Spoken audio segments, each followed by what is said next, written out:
وعلى آله وأهل بيته الطيبين والطاهرين والمعصومين الأجمعين خصوصا على سيدنا ورسول الله على نبينا عليه الصلاة والسلام. فقد قال الله تعالى في كلامه المجيد والفرقان الحميد. بسم الله الرحمن الرحيم. إنا أنزلناه في ليلة مباركة. صدق الله العظيم وصدق الله ورسوله النبي الكريم. মুআজ্জাজ সামিঈন কিরাম, আজকে পবিত্র শাবান মাসের দ্বিতীয় জুমা। জুম্মার নামাজ পড়ার নিমিত্তে যে সকল নামাজ পড়ার উদ্দেশ্যে যারা আসে আছেন, আপনাদের সবার প্রতি এবং খাস করে আমার সকল পীর ভাই বোনদের প্রতি, তাছাড়াও সাকিয়াতুল আঞ্জুমানের কাদিয়ানী শাখা কমিটির সম্মানিত সদস্য বিন্দু সহ লাইভ টেলিকাস্টের মাধ্যমে দূর দূরান্ত থেকে যারা আজকে আলোচনা শ্রবণ করছেন, তাঁদের সবার প্রতি আমার সালাম, শুভেচ্ছা, অভিনন্দন, মুবারকবাদ। আসসালামু আলাইকুম ওয়া রাহমাতুল্লাহি ওয়া বারাকাতুহু। আজকে এই শাবান মাসের 14 তারিখ দিবাগত রজনী, 15 তারিখকে একটি গুরুত্বপূর্ণ ইবাদতের দিন বা উৎসব রয়েছে মুসলমানদের জন্য, যেটাকে আমরা সাধারণত শবে বরাত হিসেবেই চিনি। তো আমি আজকে এই জুম্মায় যদি আমার মালিক মাওলা তিনি দয়া করেন, তাঁর কদমে লাখো কোটি ভক্তিপূর্ণ সেজদা আরজ তিনি যদি দয়া করেন, তাহলে আমি অধম গুনাহগার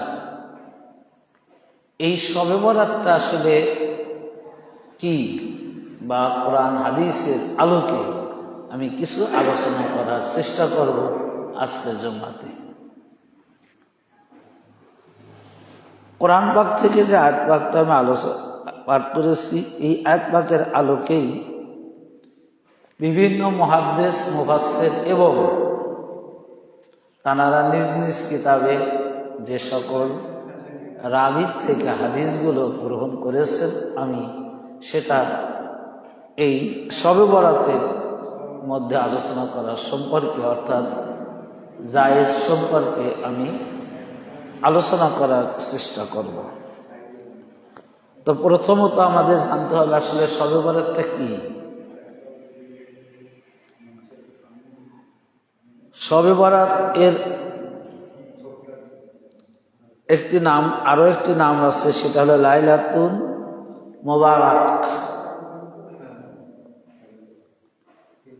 তো এখন এই লাইলাতুল বরাত বা শবে বরাত বা লাইলাতুল মুবারাক অনেকগুলো মর্যাদাপূর্ণ নাম এই শবে বরাতে রয়েছে। তো প্রথম আমি শবে বরাত শব্দটার বাংলা অর্থ আলোচনা করার আপনাদের জানানোর চেষ্টা করব।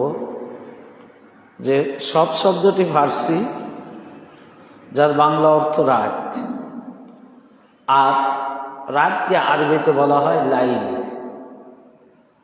লুন বা লাইলাতুন বা লাইলুন। আর বরাত এটাও একটি ফার্সি শব্দ, আর এই শব্দটা বাংলা অর্থ হচ্ছে নিষ্কলুষতা, ভাগ্য, কল্যাণ ইত্যাদি। অর্থাৎ সার কথা যে শবে শব্দের অর্থ রাত, আর বরাত শব্দের অর্থ ভাগ্য। আর এই শবে বরাত, এই দুইটা শব্দের সমন্বয়ে যে অর্থ হয় সেটা হলো ভাগ্য রজনী। ভাগ্য রজনী, এটা হলো শবে বরাতের অর্থ। এখন কোরআন পাকের মধ্যে লাইলাতুল বরাতের কথা আছে কিনা এটা আমাদের জানতে হবে। কারণ আমরা যখন ইবাদত করব, ইবাদতের যে ফতোয়া ফয়সালা মানে কোথা থেকে পেলাম এটা আমাদের দেখতে হবে। তো কোরআন পাকের মধ্যে আল্লাহ তাআলা যে আয়াত পাকটা আমি আপনাদের মাঝে পাঠ করলাম যে ইন্না আনজালনাহু ফি লাইলাতিন মুবারাকাত, নিশ্চয়ই লাইলাতুল মুবারাক তথা বরকতময় রাত নাজিল করেছি। আল্লাহ বলতেছেন যে ইন্না মানে নিশ্চয়ই, আনজালনাহু আমি তোমাদের জন্য একটি বরকতপূর্ণ রাত অবতীর্ণ করেছি। তো এখন এই যে বরকতপূর্ণ কোরআন পাকের মধ্যে যে আয়াত পাকটা আল্লাহ তাআলা আমাদের বললেন, তো এইটার ব্যাখ্যা নিয়ে আমাদের জানতে হবে যে এই বরকতপূর্ণ রাতটা কোন রাত। আল্লাহ তাআলা এখানে নাজিল করেছে এটা বলেছেন, কিন্তু দিন তারিখ এটা কিন্তু বলেন নাই। এটা বলেন নাই, বলছেন যে আমি তোমাদের জন্য বরকতপূর্ণ রাত অবতীর্ণ করেছি, এটা বলেছেন। এটা সত্য, কিন্তু কোন রাত এটা খাস করে বলেননি। তো এটা এখন আমাদের জানতে হবে যে এই বরকতপূর্ণ রাতটা আসলে কোনটা, কখন, কোন সময়। তো এই আয়াতের তাফসীর নিয়ে মুফাসসিরিন কিরাম অনেকভাবেই বর্ণনা করেছেন যে এক জামাত মুফাসসিরিন, এক জামাত বলতে কি বোঝায়, অনেকগুলো, মানে বছর হলো তিনটা, একটা 1 বছর, 2 বছর, আর একটা বহু বছর। 2টা পর্যন্ত খাস থাকে যে মসজিদে কয়জন, 1 জন, মসজিদে কয়জন, 2 জন। এটা বোঝা যাবে খাস সংখ্যা যে 1 জন এসেছে অথবা 2 জন এসেছে। কিন্তু যখন অনেকগুলো আসবে, অনেক মানুষের সমাগম হবে, তখন আর 1 জন 2 জন বলবে না, তখন বলবে কি অনেক মানুষ বা অনেক মুসল্লি এসেছে, এটাই বলবে। তো অর্থাৎ বহু বছর, 3 জন সর্বনিম্ন, এবং 3-এর অধিক অনেক হতে পারে। কত সংখ্যা এটা না, যা হবে সবই বহু বছর। 10 জন হলে বহু বছর, 20 জন হলে বহু বছর। এক কথা 3-এর অধিক যত সবই বহু বছর, 2-এর অধিক। তাই এখানে এই আয়াত পাকের ব্যাখ্যাটা মানে একজন মুফাসসিরিন বলেন নাই, 2 জন মুফাসসিরিন তাফসীর করেননি। এখানে বলা হচ্ছে একটা জামাত, তার মানে কি যে অনেক মুফাসসিরিন কিরাম এই লাইলাতুল বারাত বা লাইলাতুনকে এটাকে কোন দিন কোন রাত তারা নিজ নিজ কিতাবে উল্লেখ করেছেন। অসংখ্য মুফাসসিরিন, মুহাদ্দিসিন কিরাম, তাফসীরিন। তো তারা বলতেছেন যে এই শবে বরাতটা হলো লাইলাতুন নাসফি মিন শাবান, অর্থাৎ নিসফুন শব্দের অর্থ অর্ধেক। আর আল্লাহ তাআলা যে কোরআন পাকের মধ্যে লাইলাতুল মুবারাক কাতান, এই যে আয়াতের মানে বরকতপূর্ণ একটা রজনী, একটা দিন নাজিল করেছে বান্দার জন্য। এক জামাত অর্থাৎ অসংখ্যক মুফাসসিরিন কিরাম, অসংখ্যক মুফাসসিরিন কিরাম তানারা বলতেছেন যে এই লাইলাতুল মুবারাক, এই রজনীটা হচ্ছে শাবান মাসের 15 তারিখ, যে লাইলাতুল নাসফি মিন শাবান, যে এই শাবানের 15 তারিখকে এটা উল্লেখ করেছেন। এখন আসুন যে আমরা এই যে এখন যে তাফসিরগুলোর আমি আপনাদের মাঝে এই 15ই শাবান তথা শবে বরাত যে আমাদের পালন করতে হবে, তার সামনে কয়েকটি কিতাব, একটা হলো তাফসিরে কুরতুবী 16তম খণ্ড 126 পৃষ্ঠা, তাফসিরে জামাকশারি 4th খণ্ড 269 পৃষ্ঠা, তাফসিরে কবির 27তম খণ্ড 665 পৃষ্ঠা, তাফসিরে সাবি 4th খণ্ড 5ম পৃষ্ঠা, তাফসিরে রুহুল মাআনি 25তম খণ্ড এবং পৃষ্ঠা 147। এখন যে বর্ণনাগুলো আমি দেব এই কিতাব থেকেই বর্ণনাগুলো এসেছে। তো কি আসছে? বিশ্ব নন্দিত মুফাসসির ইমাম শামসুদ্দিন কুরতুবী রহমতুল্লাহ আলাইহ, যিনি ওফাত করেছেন 661 হিজরিতে, তিনি তার কিতাবের মধ্যে এই লাইলাতুল বরাত সম্পর্কে আলোচনা করতেছেন। কি? ওয়ালাহা আরবাআতু আসমাইল, লাইলাতুল মুবারাকাতু ওয়া লাইলাতুল বারাআতি ওয়া লাইলাতুস সাক্কা ওয়া লাইলাতুল কদর। তিনি বলতেছেন যে নিশ্চয়ই 4টি নাম, এই লাইলাতুল বরাতের 4টে নাম। কয়টা নাম? 4টে নাম। একটা হলো লাইলাতুল মুবারাকা, একটা লাইলাতুল বারাত, আর একটা লাইলাতুল সাক্কা, আর একটা লাইলাতুল কদর। আবার এই লাইলাতুল বারাত সম্পর্কে বিখ্যাত মুফাসসির আল্লামা জারুল্লাহ জামাকশারি তদীয় তাফসিরে উল্লেখ করেছেন। তার একটা তাফসির আল্লামা জামাকশারি, জানার একটা উপাধি ছিল জারুল্লাহ। আসলে জারুল্লাহ কেন বলা হলো ওনাকে, এটা একটু বলি, কারণ আজকে আমরা তো এমনি বুঝি না। অথচ এই তাফসিরে জামাকশারি অর্থাৎ কাশরাফ না পড়লে মওলানা হওয়া যায় না। এটা কামেল শ্রেণীর একটা কম্পালসরি তাফসিরে জামাকশারি।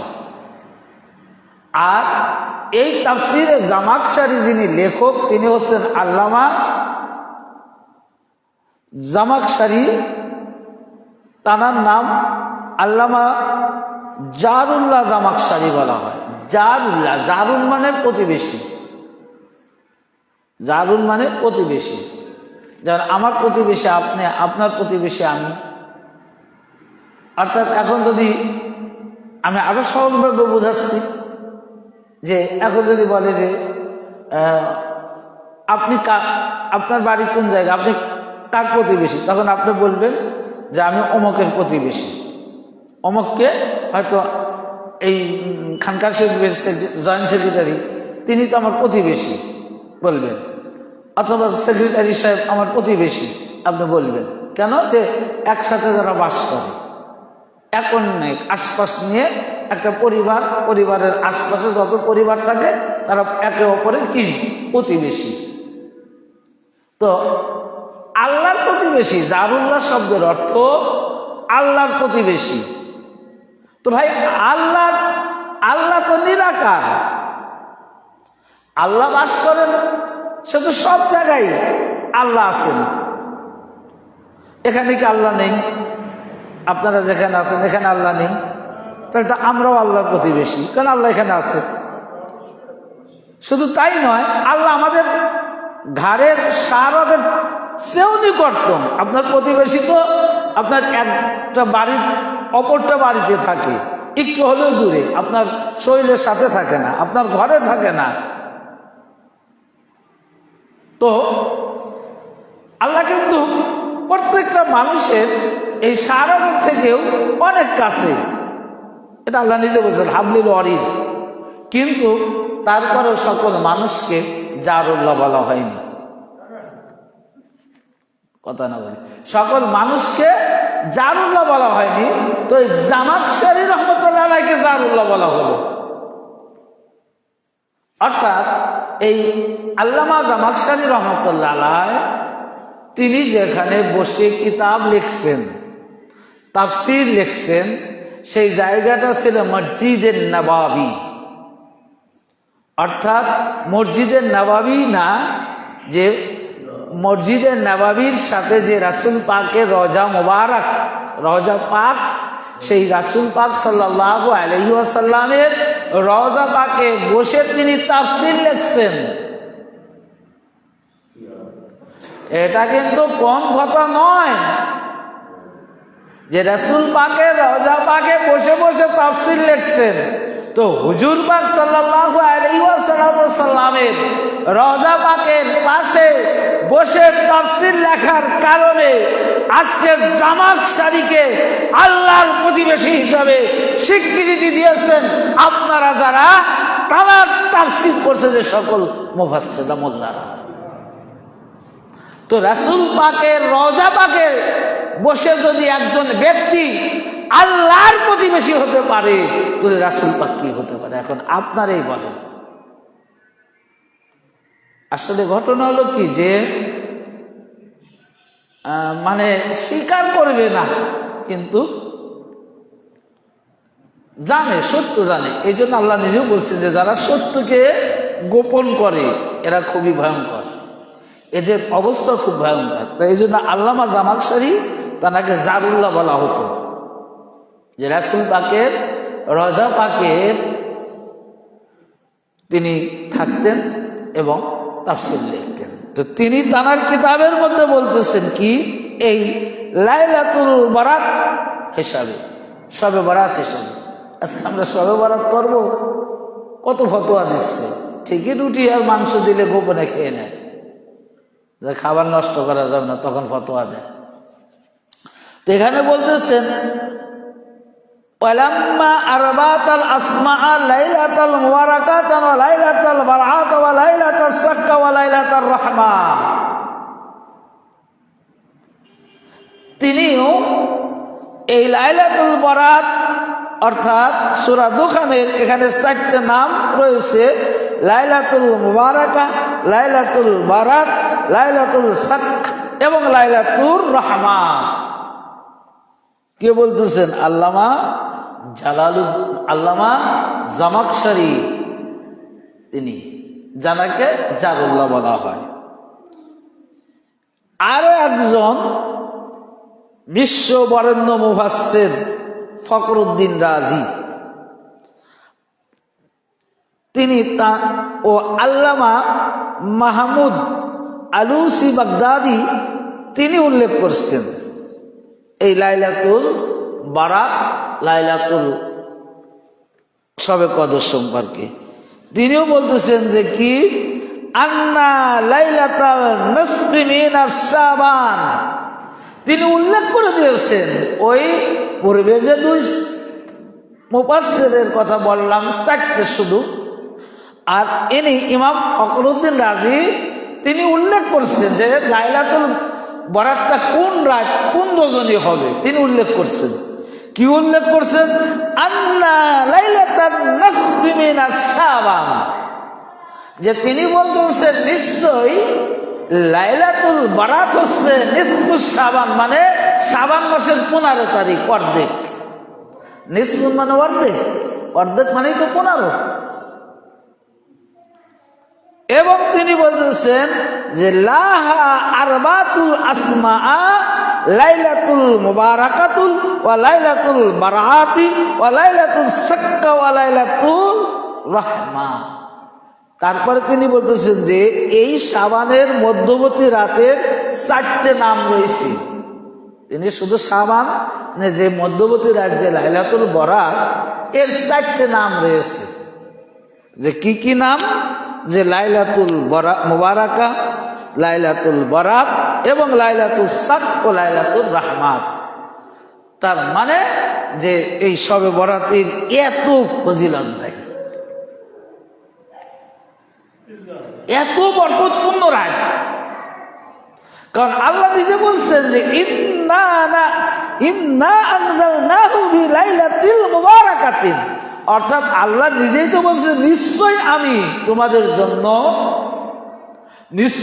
তোমাদের জন্য এমন একটা রাত অবতীর্ণ করেছি যে রাতটা বরকতপূর্ণ মুবারাকাত। তা আল্লাহ যেটাকে বরকতপূর্ণ করেছে, আল্লাহ যেটাকে মর্যাদাপূর্ণ করেছে, আল্লাহ যারাকে নিয়ামত স্বরূপ প্রদান করেছে, এখন ওর চেয়ে বড় নিয়ামত আর কিছু হতে পারে ভাই? এখন এটা কোরআন পাকের আয়াতের ব্যাখ্যা আমি আলোচনা করলাম আপনাদের মাঝে।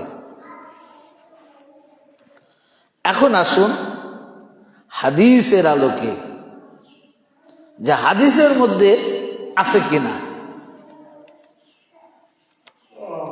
আমি আগেও বলেছি আপনাদের যে আমরা যে কাজ কর্মগুলো যা কিছু করি,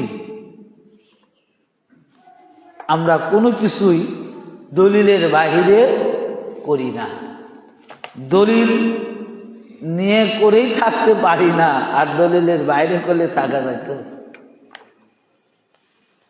আর সত্য কোনোদিন ধামা স্বভাব থাকে না, সত্য সত্য একদিন না একদিন কি প্রকাশ পাবে, এটার মধ্যে কোনো সন্দেহ নেই। তা এখন হাদিসের আলোকে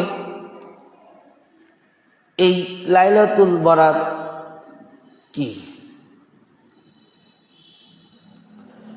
পবিত্র হাদিসের আলোকে কোরআনের তাফসিরের ভাষা লাইলাতুল বরাত এবং পবিত্র হাদিসের ভাষা সেটা হলো লাইলাতুল নাসরি মিন শাবান। তাহলে দুইটা কোরআন পাকের ভাষায় একটা নাম আসছে, আর এই নামটার কোনো এই সময়টার কোনো তারিখ ছিল না, কোনো সময় ছিল না, কোনো কিছু উল্লেখ করছিল না, কিন্তু রাসূল পাক সেটা প্রকাশ করে দিয়ে গেছে। কারণ রাসূল পাক তো উম্মতের জন্য তো তিনি বেসালাইন, আর আল্লাহর কোরআন তো আমরা কেউ বুঝবো না। রাসূল পাক তো কোরআন বোঝানোর জন্যই এসেছেন, তাফসীর করার জন্যই এসেছেন। আর কোন আয়াতের কোন মর্মার্থ এটা আল্লাহর নবী যতটা জানে, পৃথিবীর কোনো মুফাসসির কোনো তাফসীর অতটা জানে না। কারণ আল্লাহ স্বয়ং রাসূল পাকের উপর কোরআন পাক নাজিল করেছে। তো কোরআন পাকের মূল অর্থ আল্লাহর নবী এবং আল্লাহর নবীর আহলে বাইত যেটা জানে, পৃথিবীর কেউ তা জানে না। তো এই মুবারাকাতানের শব্দ, এটা কে এই লাইলাতুল মুবারাক অর্থাৎ যে বরকতপূর্ণ রজনী, এটার মূল হাকিকাত, এটা কোন রাত, এটা একমাত্র আল্লাহর নবী যা জানে, পৃথিবীর কেউ তা জানে না। আল্লাহর নবী এর ঘটনা, এর সমস্ত কিছু জানে। তো এখন আসুন, যে এই জন্য হাদিসের ভাষায় লাইলাতুল কি বলে, লাইলাতুল নিসফু মিন শাবান, আর কোরআনের ভাষায় লাইলাতুল বারাআতি, অর্থাৎ দুইটা, যে লাইলাতুল বারাত হচ্ছে নিসফু মিন শাবান, অর্থাৎ শাবানের 15 তারিখে হাদিসের ভাষায়। এবং একটি বিষয়ের উপর 3টা নাম রয়েছে, যেটা যেমন আমরা একটা উদাহরণ দেই যে লাউ যেটা কদু কিন্তু একটাই, নাম কয়টা? 2টা। যে লাউ সেই কদু, এরকম আমরা বলি। তো এই ঠিক এই লাইলাতুল বারাত আর লাইলাতুল নিসফু শাবান একই বস্তু, 2টা নাম। আল্লাহর ভাষায় লাইলাতুল বরাত আর নবীর ভাষা নিসফু শাবান। খাঁটি ভাষায় লাউ আর চলতি ভাষায় কদু, মানুষকে বোঝানোর জন্য। তা আল্লাহ নবী তো চলিত ভাষা বলতেন, বোঝানোর জন্য এসেছেন মানুষকে। তো এখন আসুন যে হযরতে মুআজ ইবনে জাবাল তানার থেকে একটা হাদিস, এই হাদিস খানা যে সকল কিতাব থেকে নেওয়া হয়েছে, ইমাম ইবনে আসিম আস-সুন্নাহ 512 নং হাদিস, সহিহ ইবনে হিব্বান হাদিস নং 5665, ইমাম তাবারানি আওসাতে হাদিস নং 6776, ইমাম তাবারানি মুজামুল কবিরে হাদিস নং 215, ইমাম বাইহাক্কি শুআবুল ইমাম হাদিস নং 3552, ইমাম তাবারানি মুসনাদে শামিঈন হাদিস নং 203। এইরকম অসংখ্য কিতাব থেকে এই হাদিস খানা নেওয়া হয়েছে। তো হাদিস খানা বর্ণনা করতেছেন কে? ইমাম আবু বকর ইবনে আসিম, যিনি ওফাত করেছেন 287 হিজরিতে। ইমাম ইবনে হিব্বান রহমতুল্লাহ আলাইহি, তিনি ওফাত করেছেন 354 হিজরিতে। এবং ইমাম তাবারানি, তিনিও এই হাদিস খানা নিয়েছেন, তিনি ওফাত করেছেন 360 হিজরিতে। আরো অন্যান্য ইমামগণ এই হাদিস বর্ণনা করেছেন। যে কি হাদিস খানা হচ্ছে, সুনা হিশাম ইবনে খালিদিন সুনা আবু খুলাইদিন উতবাতু ইবনে হামাদিন আনিল আজওয়াজা ইয়ান ওয়া ইবনে সাওবান আন মাকহুলিন আন মালিক ইবনে মালিক ইবনে ইউখামিরা আন মুআজ ইবনে জাবাল আন্নান নবী সাল্লাল্লাহু আলাইহি ওয়াসাল্লাম ক্বালা ইয়াত্তালিউল্লাহু ইলাল খালকিহি লাইলাম নিসফি মিনাশ শাবান ফায়াগফিরিল জামিল খালকিহি ইল্লা মুশরিকি আও মুশাহিদ। ভাই, হাদিসগুলো অস্বীকার করবেন কি করে? রাসূল পাক যে হাদিসগুলো বর্ণনা করে গেছেন, হাদিসগুলো অস্বীকার করবেন কি করে? তা হযরতে মুআজ ইবনে জাবাল নবী পাক সাল্লাল্লাহু আলাইহি সাল্লাম এতে বর্ণনা করেন, প্রিয় নবীজি সাল্লাল্লাহু আলাইহি সাল্লাম বলেছেন, শাবানের মধ্য রজনীতে এমন রজনীতে মহান আল্লাহ তার সৃষ্টির প্রতি বিশেষ নজরে দৃষ্টিপাত করেন। মুশরিক ও হিংসুক লোক ব্যতীত বাকি সকলকে সেদিন ক্ষমা করে দেন। কথাটা বুঝলেন? যে শাবানের মধ্যবর্তী রজনীতে আল্লাহ তাআলা বিশেষ খাস রহমত কি করেন, নাজিল করেন। আর ওই দিনে মুশরিক এবং আর কি বললেন, হিংসুক, মুশরিক এবং হিংসুক এই দুই শ্রেণীর লোক বাদে যারা আল্লাহর কাছে কান্নাকাটি করবে, আল্লাহ তাদের মাফ করে দিবে নিষ্কুন শাবানে। তো এই হাদিস দ্বারা কিন্তু একটা স্পষ্ট হলো যে যারা এই লাইলাতুল বরাতকে অস্বীকার করেন, যারা লাইলাতুল বরাতকে মানে না, তাহলে এখন হিসাব করেন তারা কি? মামুন একটা সিটি আছে নিয়ে আইকে ডেকের উপরে। তো এখানে বর্ণনা করা হচ্ছে যে যারা লাইলাতুল বরাত মানে না, এই হাদিসের আলোকে তারা মুশরিক এবং হিংসুক। যাদের আল্লাহ তাআলা দুই শ্রেণীর, দুইটা ব্যক্তির গুনাহ আল্লাহ মাফ করবে না, একটা হলো মুশরিক আর একটা হিংসুক। কোন রজনীতে? লাইলাতুল বরাত রজনীতে। তো লাইলাতুল বরাত যারা মানে না, তাদের গুনাহ আল্লাহ মাফ করবে না। রাসূল পাকের হাদিস দ্বারা স্পষ্ট প্রমাণিত যে লাইলাতুল বরাত যারা মানে না, তারা মুশরিক এবং হিংসুক।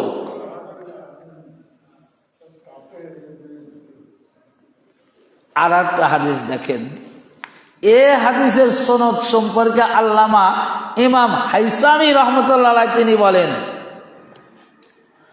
রাহু তাবারানি ফিল কাবীরিল আওসাতি ওয়া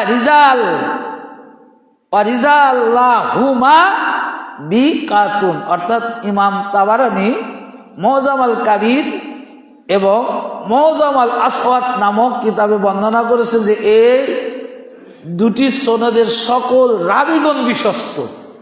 যে হাদিস আমি আপনাদের মাঝে বললাম, এই হাদিসের রাবী একেবারে বিশ্বস্ত, মানে ভালো।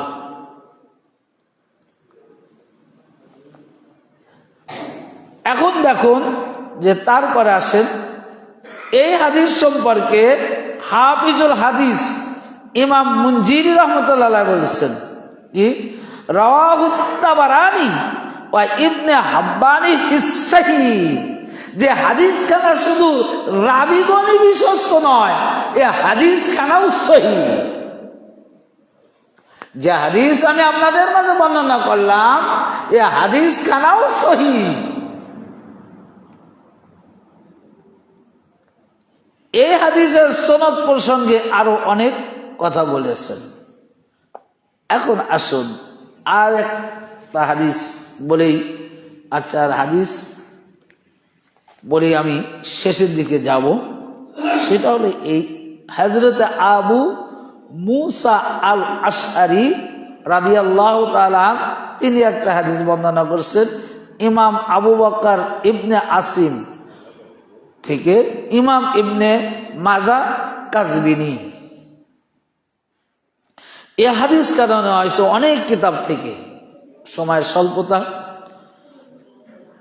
যে এই হাদিস কেন বলছে হযরত আবু মুসা আল আশআরী হতে বর্ণিত, তিনি বলেন আমি রাসূল পাক সাল্লাল্লাহু আলাইহি সাল্লামকে বলতে শুনেছি, ক্বালা তিনি বলেন সামিতু রাসূলুল্লাহ সাল্লাল্লাহু আলাইহি ওয়াসাল্লাম, আমি রাসূল পাক সাল্লাল্লাহু আলাইহি সাল্লাম কে বলতে শুনেছি ইয়াকুলু ইয়ানজিলু, তিনি বলতেছেন যে রাসূল পাক সাল্লাল্লাহু আলাইহি সাল্লাম বলেছেন ইয়ানজিলু মানে নাজিল করেন, রব্বুনা মানে আমাদের প্রভু, তাবারাকা ওয়া তাআলা ইলাস সামাই দুনিয়া লাইলাতুন নিসফি মিনাশ শাবান ফায়াকফিরিল আহলিল আরদি ইল্লা মুশরিক আও মাসাহিদ। এই হাদিসের মধ্যে আল্লাহ নবী বলতেছেন যে মুশরিক আর হিংসুকদের ব্যতীত, মুশরিক আর হিংসুকদের ব্যতীত। এখানে বলা হচ্ছে যে শাবানের মধ্যবর্তী রাতে প্রতিপালক আল্লাহ রাব্বুল আলামিন একেবারে পৃথিবীর নিকটতম আকাশে নেমে আসেন, কাছে চলে আসেন